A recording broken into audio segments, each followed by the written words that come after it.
Assalamualaikum warahmatullahi wabarakatuh. Selamat pagi, sahabat channel PPKN Indonesia. Apa kabar pagi ini?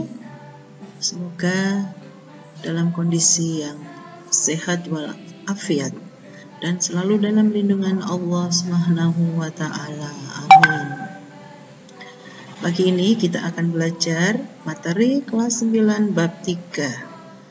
Kedaulatan Negara Kesatuan Republik Indonesia. Oh ya teman-teman, terima kasih ya bagi teman-teman yang sudah like, komen, dan subscribe channel PPKN Indonesia. Semoga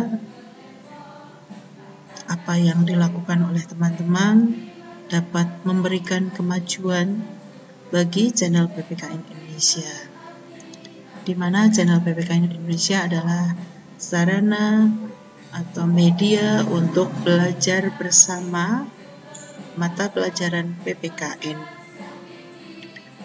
Baiklah teman, kita mulai pembelajaran pagi ini. Kita akan belajar bersama PPKN kelas 9 bab 3. Kedaulatan Negara Kesatuan Republik Indonesia. Materi yang pertama adalah hakikat dan teori kedaulatan.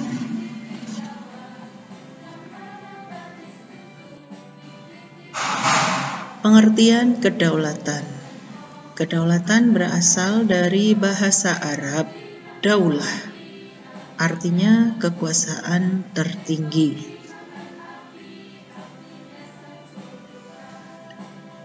Kedaulatan rakyat berarti rakyat sebagai pemegang kekuasaan tertinggi. Berarti juga pemerintah mendapat mandatnya dari rakyat, oleh rakyat, dan untuk rakyat.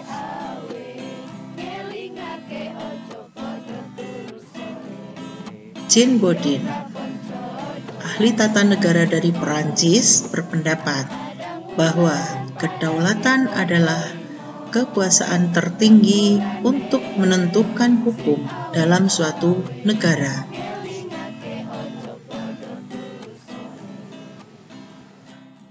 Empat sifat pokok kedaulatan. Jadi kedaulatan memiliki 4 sifat. Yang pertama, sifat asli. Berarti kedaulatan tidak berasal dari kekuasaan yang lebih tinggi, atau lebih tepatnya tidak berasal dari kekuasaan yang lain. Dan yang kedua, sifat permanen, yaitu kedaulatan tetap ada selama negara masih berdiri meskipun telah berganti pemimpin. Sifat yang ketiga yaitu tunggal. Tunggal berarti kedaulatan merupakan satu-satunya kekuasaan, tidak ada kekuasaan lain dalam negara. Sifat yang keempat, tidak terbatas, yaitu kedaulatan tidak dibatasi oleh kekuasaan lainnya.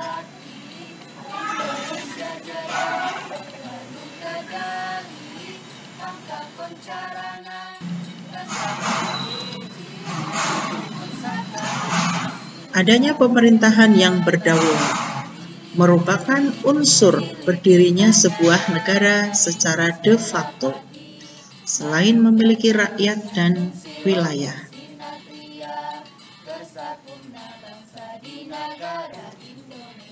Materi selanjutnya, bentuk kedaulatan. Ada 2, yaitu kedaulatan ke dalam dan kedaulatan keluar. Apa kedaulatan ke dalam dan apa kedaulatan keluar? Oke teman-teman.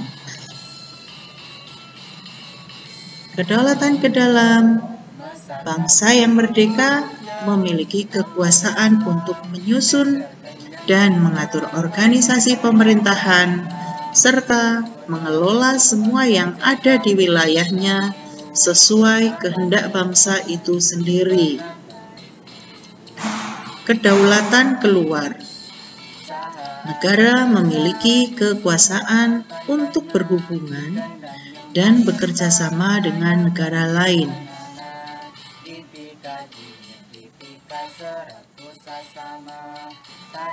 Teori kedaulatan. Ada 5 teori.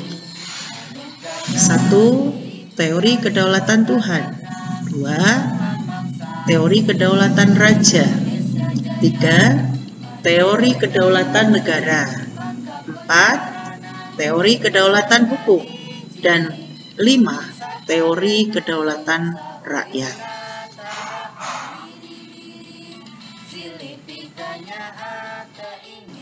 Yang pertama, teori kedaulatan Tuhan.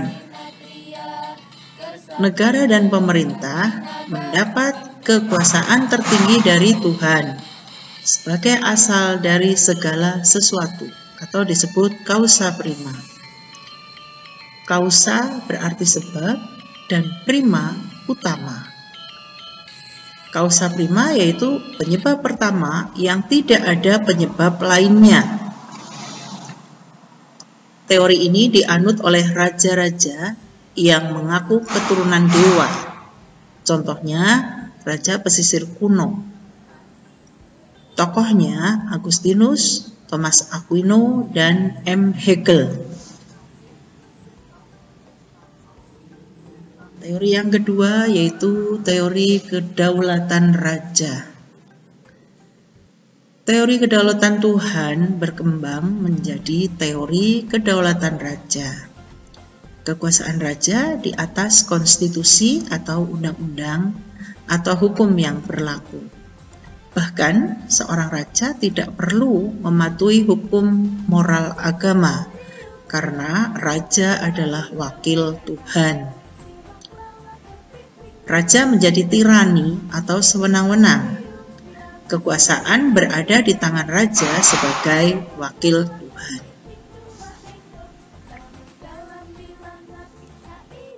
Teori kedaulatan negara. Kekuasaan tertinggi berada di tangan negara. Kedaulatan ada sejak negara berdiri.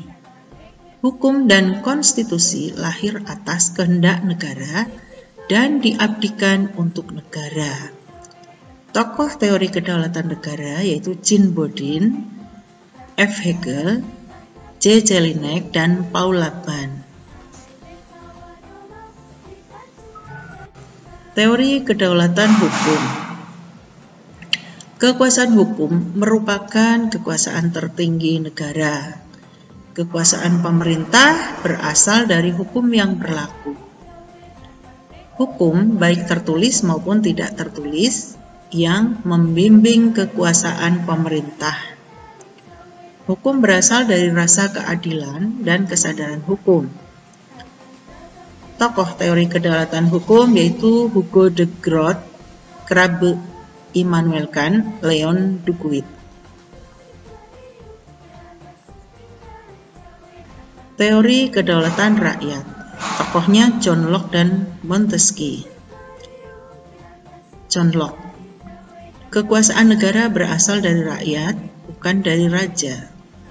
Melalui perjanjian masyarakat, rakyat menyerahkan kekuasaan kepada pemerintah, dan pemerintah mengembalikan hak dan kewajiban asasi kepada rakyat melalui peraturan perundang-undangan. Montesquieu.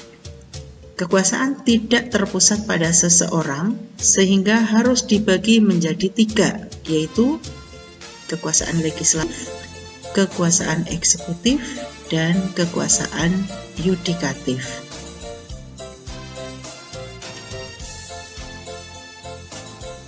Bentuk dan prinsip kedaulatan negara Republik Indonesia.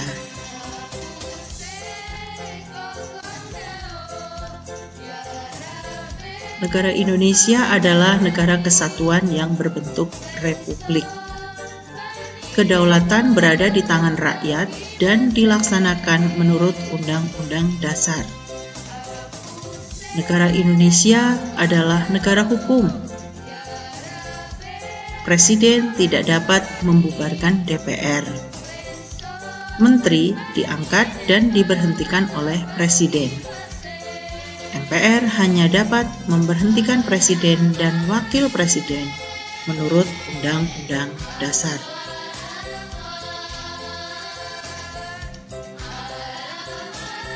Melaksanakan prinsip-prinsip kedaulatan sesuai dengan Undang-Undang Dasar Negara Republik Indonesia tahun 1945.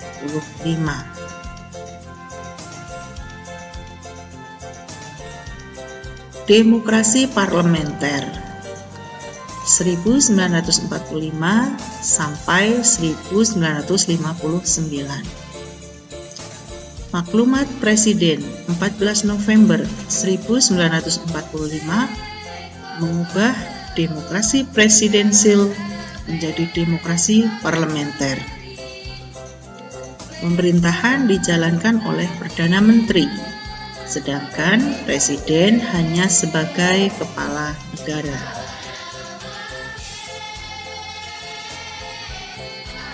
Demokrasi parlementer tidak sesuai dengan jiwa bangsa Indonesia, sehingga menimbulkan pergantian kabinet berkali-kali. Partai politik hanya mementingkan golongannya, sehingga pembangunan tidak berjalan.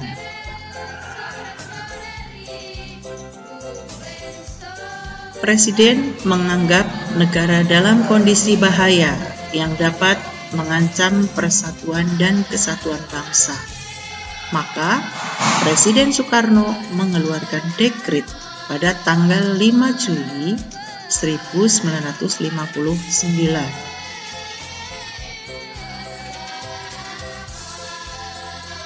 Demokrasi terpimpin atau Orde Lama 1959 sampai 1966. Menurut Undang-Undang Dasar Negara Republik Indonesia tahun 1945, Presiden tidak bertanggung jawab kepada DPR, namun kedudukannya sejajar di bawah MPR. Pengertian demokrasi terpimpin yaitu pada sila keempat dipimpin oleh hikmat kebijaksanaan dalam permusyawaratan perwakilan.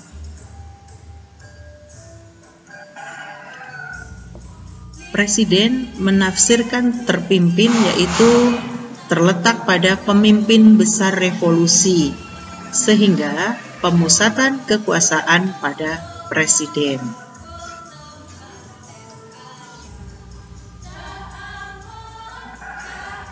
Demokrasi Pancasila atau Orde Baru 1966 sampai 1998.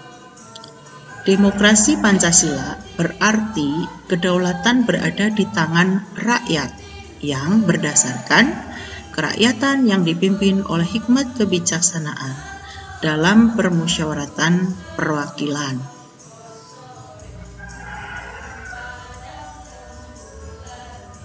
Demokrasi Pancasila Reformasi 1998 sampai sekarang. Demokrasi yang berdasarkan Undang-Undang Dasar Negara Republik Indonesia tahun 1945 dengan penyempurnaan dan perbaikan peraturannya. Pemisahan kekuasaan legislatif, eksekutif, dan yudikatif didasarkan pada fungsinya masing-masing.